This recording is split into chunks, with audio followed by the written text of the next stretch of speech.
부산금융중심지는 금융공기업을 한 곳에 모아 공공 위주로 개발한다는 것이 정부의 계획입니다. 국제금융센터 지수에서 부산의 순위는 2014년 28위에서 2017년 70위로 크게 하락했거든요. 이것도 제대로 못하면서 세상 금융중심지를 지정을 하겠다라는 것은 정말로 이거는 공공기관 지방유전의 취지도 맞지 않고 국가균형 발전 취지에도 맞지 않다.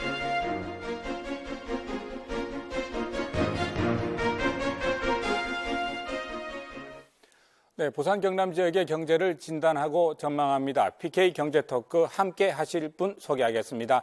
남종석 부경대 경제사회연구소 교수님 모셨고요. 네, 양승훈 경남대 교수님 모셨고요. 그리고 오늘 특별히 이정환 한국주택금융공사 사장님 모셨습니다. 반갑습니다. 반갑습니다. 우선 지난 10년간 우리 부산 금융중심지가 어떻게 변해왔는지 그 과정을 영상으로 한번 준비해봤습니다. 보고 말씀 나누시죠. 2009년 1월 부산을 특화된 금융중심지로 개발하기 위한 금융중심지 구상이 발표됩니다. 본사가 부산에 있는 증권선물거래소와 기술보증기금의 자산관리공사와 주택금융공사, 증권예탁결제원, 대한주택보증까지 금융공기업을 부산 문현단지에 집적시켜 부산의 해양물류 기반과 연계하겠다는 것이 정부의 구상이었습니다. 금융회사와 인력을 집적하여 효율성을 극대함으로써 금융위기를 조기에 극복하는 데도 기여할 것으로 기대합니다. 그에 봄 문현금융단지가 첫 삽을 뜬 후 2014년 6월 1단계 사업인 63층 부산국제금융센터 건물이 완공되고 29개 금융기관이 자리를 잡습니다. 상주 인원은 3,900여 명에 달합니다. 그리고 2단계 사업으로 추진된 두 건물에도 호텔과 상업시설, 오피스텔과 공연장 등이 들어섰습니다. 부산으로 이전한 금융공공기관의 부산인재 신규 채용 비율은 2015년 22.6%에 그쳤으나 2018년에는 32.2%까지 증가했습니다. 지역화도 많이 개선돼 지난해 9월 말 기준 한국 남부발전의 가족 동반 이주율은 71%, 주택도시보증공사는 64%에 달하고 있습니다. 하지만 민간 금융회사 본사와 외국계 금융회사 이전이 이루어지지 않아 민간으로 낙수 효과가 없고 부산의 지역 내 총생산에서 금융산업이 차지하는 비중도 줄어 부산 국제금융 경쟁력은 2015년 24위에서 올해 46위로 추락했습니다. 이런 가운데 정부는 전북의 제3의 금융중심지를 구상하고 있어 부산의 금융중심지는 위기의 기로에 놓였습니다. 어떻게 우리 이정환 사장님께서는 증권선물거래소 시절부터 네. 부산금융산업과 인연을 맺어오셨지 않습니까? 예. 그러면 지금 거의 산증인 같은 분이라고 생각이 드는데 10년이 훌쩍 넘으셨죠, 그죠? 인연을 맺어오신 지가. 예, 그렇습니다. 2005년에 이제 네. 한국 증권선물거래소가 설립됐으니까 네. 그 이후에 이제 조금 전에 보셨습니다만 2009년 1월 달에 네. 금융중심지 지정되고 지금 이제 올해 10년이 됐죠. 10년이 되고 이제 네. 그에 따라 가지고 그 금융공기업들도 네. 지금 제가 지금 속해 있는 주택금융공사 내려온 지 4년 지났습니다. 네. 어떠십니까? 2009년에 그때 부산이 금융중심지 지정됐을 때 또 그때는 증권선물거래소 이사장으로 계셨죠. 10년 지났습니다. 참 이런 말씀 좀 뭐하지만 점수를 주시자면 그 10년의 세월의 점수를 어떻게 평가할 수 있을까요? 이제 보면은 BIFC에 여러 이제 금융공기업들이 다 입주하고, 네. 그런 또 이제 작년에는 또 금융전문대학원도 설립되고, 네. 금융포럼도 만들고 해서 네. 하드웨어나 이런 거는 어느 정도는 갖춰졌는데, 네. 이게 제대로 이제 예를 들어 금융 중심지일까 하는 그런 데 대해서는 네. 우리 부산 시민들 스스로가 아직도 그걸 못 느끼고 있을 겁니다, 아마. 그래서 제가 이제 작년에 국감 때 네. 우리 전재수 의원님께서 네. 그 10점 만점에 금융중심지 부산이 어느 정도 됐다 그렇게 제보고 물어서 제가 한 4점 정도. 아이고. 10점 5점 만점이 아니고요. 예. 네. 정말 어떻게 보면 10점 만점에 4점이라고 한다면 스스로에게 굉장히 냉혹한 또 그런 점수를 주신 것 같고 아마 그 이유가 또 있으실 것 같고요. 그 부분은 또 차근차근 말씀을 좀 나눠보도록 하겠습니다.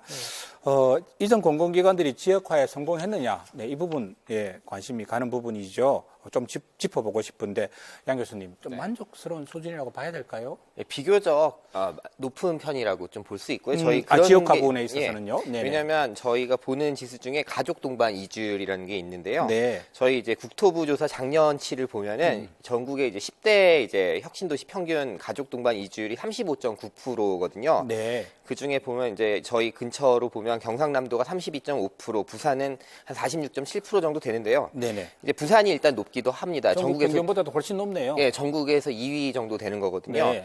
근데 이제 또 보면 지금 이제 나오는 남부 발전이나 이제 주택 도시 보증공사 같은 경우에는 네. 이제 각각 71%, 64% 정도 되니까 현격히 높은 수준이죠. 그러니까 네. 정착이 잘 됐다고 말할 수 있고 네네. 아무래도 뭐 입지 면에서 좀 유리한 게 그래도 네. 다른 지역에 비해 있지 않나. 사장님 어떻습니까? 저 뭐 거래소 시절부터 쭉 오셨으니까요. 이렇게 부산이 이주율이 가족 동반 이주율이 전국 평균보다도 월등히 높은데 어떻게 직원들 중에서 부산으로 이제 가족들 다 내려왔는데 다시 서울로 가지 않으려는 이런 또 새로운 현상도 좀 있습니까? 어떻습니까?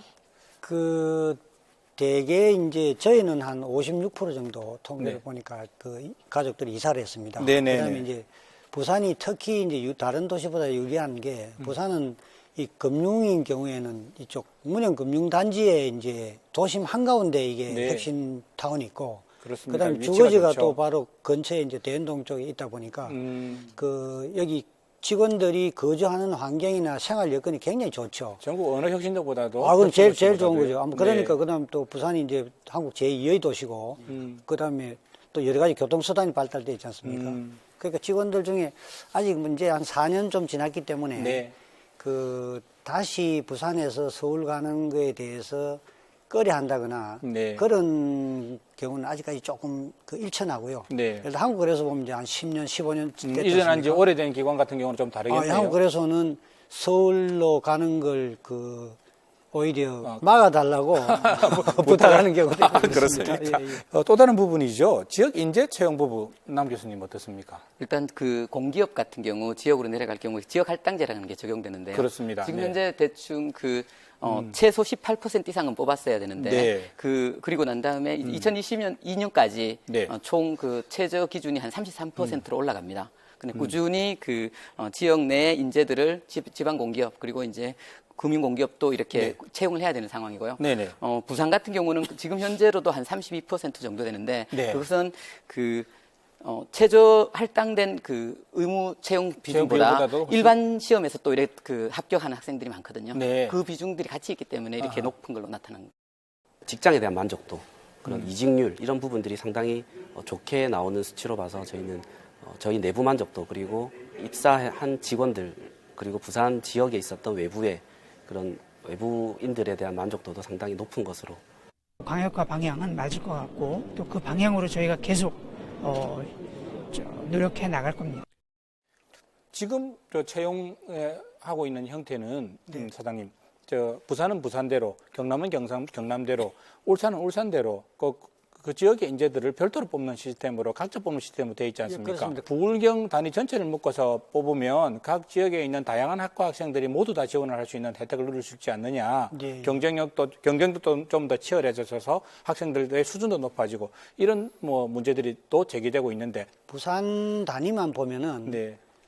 그 이렇게 묶어 놓는 게 음. 지역 균형 발전의 원래 취지. 네. 그게 예를 들어 이제 수도권이 너무 비대하니까 음. 지방으로 좀 지역도 육성하고 지역에 또 인재 유출도 막고 하는 그런 네. 측면에서는 묶어 놓는 게 좋죠. 사실 뭐 다 좋습니다. 저 문현금융단지 우리 가보면 정말 뭐 마찬루의 빌딩이 서 있고요. 외형상으로는 그렇습니다. 금융공공기관들 뭐 각종 뭐 기업들 29개인가요? 그런 기업들 자리 잡고 있고. 그런데 속을 들여다보면 조금 아쉬운 부분이 있는 것 같습니다. 조금 전에 10점 만점에 4점 이야기도 하셨고요. 여의도 금융인프라 혹은 뭐 세계의 금융인프라와 어떻게 경쟁하고 또 어떻게 우리의 파일을 만들어 나갈 것인가 그런 부분들이 있는데 해양 선박 파생 금융 뭐 쪽으로 가야 된다는 이야기 있었는데 그게 잘 안 되고 있단 말이죠, 양 교수님. 예, 그러니까 특성화를 할 때 중심이 조금 아직 안 잡힌 느낌이 있는데요. 예를 들면 2016년에 이제 조선업과 해운업을 같이 아울러서 선박금융 공사를 세운다 했다가 한번 좌초했던 경험도 있고, 네. 그다음에 새 정부 들어서면서 2017년에 한국해양선박금융공사 설립안을 만들었었는데요. 거기서는 결국에 조선업 부문이 빠지고 네. 해운만 또 지원하는 방향으로 잡히면서 힘이 좀 빠졌었죠. 네. 이게 그때는 이제 조선업 같은 경우에 공기업 설립을 통해서 이제 조선 산업을 지원한다 이러면 이제 네. WTO 협정에 위반될 수 있다는 소지가 있었기 때문에 그랬던 건데요. 네. 결국에는 이제 명칭도 요즘 보면 한국해양진흥공사 이런 식으로 바뀌면서 좀 부문이 축소가 된 감이 있죠. 네.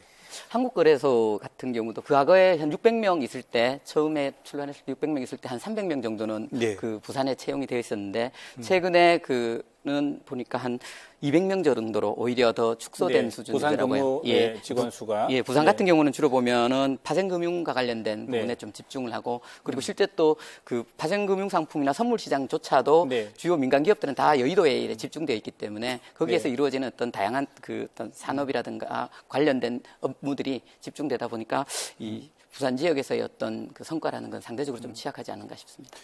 좀 부산이 금융중심지 이야기가 나왔을 때만 해도 정말 장밋빛 청사진에 대한 여러 가지 이야기가 있었는데 두 분께서 몇 가지 지적을 해주셨고요. 네. 예, 그런 부분 전체적으로 아울러서 좀 말씀을 해주신다면요. 서울이 그 5년 전에 뭐 6위에서 지금 36위로 떨어졌었는데 그게 이제 서울에 있는 네. 금융 공기업들이 지방으로 가서 그래 떨어졌다고 이제 많이 주장을 하는데요. 아하, 네. 근데 내용을 들여다 보면은 네.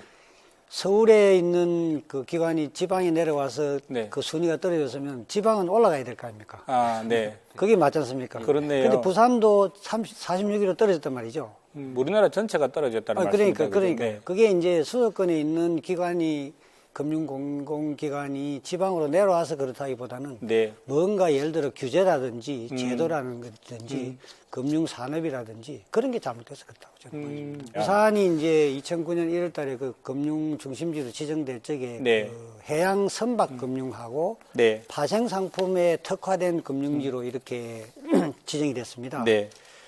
그 이제 금융산업에서 이제 여러 분야가 이렇게 싸우는데 경쟁자하고의 싸울 때는 경쟁자가 가지고 있지 않는 가치를 가지고 싸워야 이길 거 아닙니까? 네. 똑같은 걸로 서울에 있는 예를 들어 금융기관 아니면 또 뉴욕에 중심이 있는 그런 기관하고 싸우는데 똑같은 걸로 싸우면 질 수밖에 없죠. 예를 들어 이제 그러니까 이제 부산에 특화가 있는 예를 들어 그 해양조선 뭐 누가 뭐라 그래도 예를 들어 부산은 세계적인 그런 항만을 끼고 있으니까요. 항만을 끼고 있고 또 운임도 그렇고 그런 거. 그다음에 파생 상품도 그 한 10년 전에는 한국 거래소가 세계 1, 2위 했습니다. 그때 거래소 이사장으로 계실 때 그렇습니다. 아닙니까? 예. 근데 세계 1, 2위인데 지금 그렇지 않다면서요? 지금은 세계 9위로 떨어졌거든요. 네. 그게 뭔가 하면 그동안 이제 그 선물 시장에 그 투자자 보호 이런 명분으로 규제를 엄청나게 강화했습니다. 아, 그걸 강화하니까 이제 선물 거래 못 하는 거죠. 네. 그게 지금 9위로 떨어져 버렸는데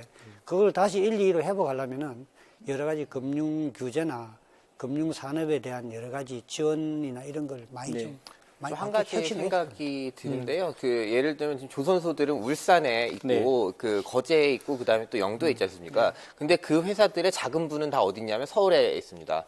그 남대문에 가까운 쪽에 그다음에 명동에 가까운 쪽에 있어가지고 네. 자금 조달하러 그다음에 뭐 선수급 발급이나 뭐 이런 문제가 있을 네. 때마다 다 그쪽으로 바로 뛰어가야 되기 때문에 네. 하거든요. 그 얘기는 역설적으로 이제 선박금융이나 이제 해운 관련 금융들이 지금 이쪽에 있는 산업들하고 부울경에 있는 산업들하고 아무 연계가 좀 안 돼 있다. 그런 거를 뼈아프게 좀 지적하는 거 아닌가 저도 그렇게 싶습니다. 생각합니다. 파생상품, 해양선박 이런 부분에 특화돼서 부산에 해보자라고 했는데 예. 사실 그러면 그동안 10년이 지나는 동안 그게 제대로 거의 뿌리를 내리지 못했다. 뭐 이런 측면으로 봐도 될까요? 왜 그랬어요? 근데 왜 이렇게 된 겁니까? 그 이제 부산이 금융 중심지를 하니까 네. 모든 금융의 중심지 같이 이렇게 여러 가지 부산시도 그렇고 네. 그런 정책을 펴왔던 감이 있어요. 네.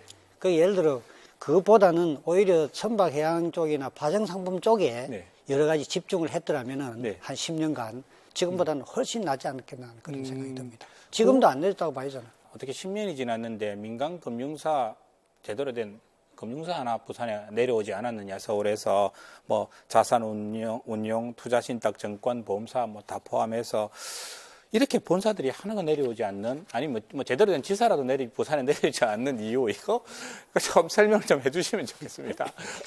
그 사업하는 분들이 네. 돈이 되면 오지 않겠습니까?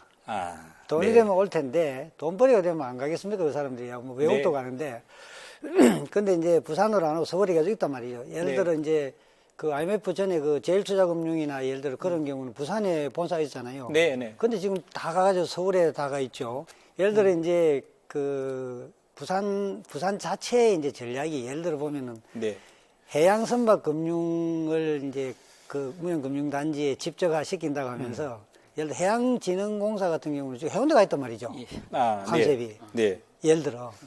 이제 해양진흥공사 이제 사무실 사정 때문에 그렇죠. 이제 묶어 놓고 그 관련된 거 지금 교수님 말씀하신 예를 들어 선박금융, 네. 그죠? 그다음 뭐 RG를 발행한다든지 그런 자금 쪽의 지원, 선박도 뭐 많지 않습니까? 해상 운임 관계도 있고 네. 저가보험도 있고 또 저 선박 보험도 있고 그죠? 선박 관련된 기관들은 많이 있거든요. 네. 그런 쪽에 조금 집중해가지고 부산시에서 조금 부산시 또 부산시 정치인들 또 그다음에 다른 일반 시민들이 합심해가지고 좀 유치하겠다고 노력을 했었더라면 조금 지금보다는 조금 나아지지 않는 그런 좀 아쉬움은 있습니다. 결국은 그 10년의 기간 동안 누가 중심이 되어서 전략과 전술을 짜고 거기에 맞춰서 지역의 금융산업을 키워나가는 로드맵을 만든 주체가 없었다고 제대로 갖춰지지 않았다고 봐야 될 건가요, 그러면요? 그렇죠. 최근에 이제 그 부산시에서 네. 그 10년, 금융경제임지 10년 해가지고 기념 뭐 포럼도 하고 그러지 않습니까? 네. 그런 이제 행사는 했는데 실질적으로 그러면 이제 그동안 무슨 노력을 했느냐 하는 부분에 대해서는 뭐 저희도 포함해서 부산에 계신 관련 당사자들이 조금 네. 반성도 해야 된다고 생각합니다. 핀테크 어떻습니까? 한때 이걸로 가보자고 의기투합했던 적도 있었던 것 같은데요. 이게 뭐 사실 어렵습니다. 이 핀테크 이게. 그 핀테크라는 게 대체로 보면 네. 금융혁신에 필요한 정보통신기술, IT 기술 이렇게 볼 수 있는데요. 네. 요즘 나오는 뭐 P2P, 그다음에 지급결제 서비스, 또 금융 플랫폼, 그리고 뭐 블록체인 등등 네. 새롭게 이제 등장하는 금융 서비스를 위한 어떤 기반 기술로서 그 정보통신 기술들이 많이 사용되고 네. 있고 또 이 부분에서 이제 진입하는 기업들을 보면 스타트업 기업들, 우리 네. 흔히들 벤처 기업이라고 하는 기업들이 상당 부분 많이 차지하고 네. 있는데요. 그런 새로운 기술들을 통해서 금융 서비스가 다양하게 되는 것은 네. 굉장히 좋은 것이라고 할 수 있지만 네. 사실 진입 기술 자체가 그렇게 매우 고도의 기술이 필요하지 고난도 않아요. 기술이 필요한 건 아니군요. 그다음에 진입이 상당히 상대적으로 좀 좋기 때문에 네. 기업이 수익성을 실현하는 측면에서만 네. 보자면 네. 그렇게 높은 수익성을 실현하고 있다라고까지는 아직은 이제 아직은 아니지만. 아니다. 예, 미래에서 이제 다양한 형태의 새로운 상품들이 예. 나오고 예. 그 기회가 만들어진다면 더 좀 발전하지 않을까 싶습니다. 부산이 해보겠다고 깃발을 들긴 들었는데 사장님 예. 이거 수도권은 현재 뭐 서울이 갖고 갔다는 이야기가 있습니다. 현장에서 보시는 한계 또 이 한계는 극복할 수 없는 한계인지 어떻게 보십니까? 제가 누누이 지금 계속 이제 말씀드리는 게 이쪽 네. 해양 선박이나 이쪽 파정상품 쪽에 그쪽 분야의 핀테크가 발달될 여지 저는 굉장히 많다고 봅니다. 서울이 지금 핀테크 쪽에 있는 게 대개 이제 뭐 직업 결제라든지 송금이라든지 그런 서비스에 집중돼 있어요. 네. 근데 이제 이쪽 양 교수님 이제 전공이시지만 이쪽 선박 쪽에 그 예를 들어 무슨 선용품 관계라든지 그 보험 관계라든지 그런 그것도 해양 플랜트까지 네. 굉장히 많지 않습니까? 그래서 그런 쪽에 이렇게 찾으면은 그 핀테크를 부산에서 그 특화된 핀테크를 발전시킬 가능성이 충분하다고 보고 북한 개발할 적에 그쪽을 예를 들어 그 금융 그러니까 그 해양 선박하고 파생에 특화된 예를 네. 들어 그 테크노파크를 만들라든지 그 뭐 의지만 있으면 저희 바로 충분히 이거 가능하다고 북한 생각합니다. 재개발 때 북한 부지를 이용해도 될 테고 그렇습니다. 그죠? 예. 이종환 사장님께 어려운 정리 말씀을 좀 부탁을 드려야 되겠습니다. 앞으로 10년도 이래서는 안 될 것이기 때문에 우리 지역 정치권 또 우리 부산으로 이전해와 있는 공공기관들 또 부산시가 또 역할 분담도 해야 될 테고요. 어떤 공동의 노력 또 어떤 각자의 노력 어떤 그런 것들이 필요하다고 보십니까? 기본적으로 이제 부산시가 중심이 돼야 될 것이고, 네. 부산시에서 이제 그 여러 가지 산업 섹터 중에 이제 금융도 큰 앞으로 미래 먹거리로 잡고 있지 않습니까? 네. 그 미래 먹거리 잡고 있는 중에 조금 계획을 한 번 더 좀 정밀하게 여러 전문가분들이 들여다볼 필요가 있지 않나 그런 생각이 드는데요. 네. 예를 들어 선박금융, 뭐 적하보험, 또 선박보험 이런 것들이 예를 들어 저 수저은행도 일부 하고 있고 산업은행도 하고 있고 또 무역보험공사도 하고 있고 여러 개 흩어지지 않습니까? 네. 예를 들어 그런 부분을 좀 데려오는 노력들. 그 다음에 이제 사실은 부산에 와도 될 텐데 저희들 입장에서는. 그 다음에 이제 예를 들어 파생 상품 쪽은 어떻게 보면은 실물이 돌아다니는 게 아니고 이게 이제 아무것도 눈에 안 보인단 말이죠. 네. 그러니까 그런 측면에서는 예를 들어 이제 연구개발, R&D 이런 쪽이 파생 금융상품은 굉장히 중요한데 지금 이제 한국그래서의 R&D 센터가 있긴 있는데 그렇게 큰 역할을 못 하거든요.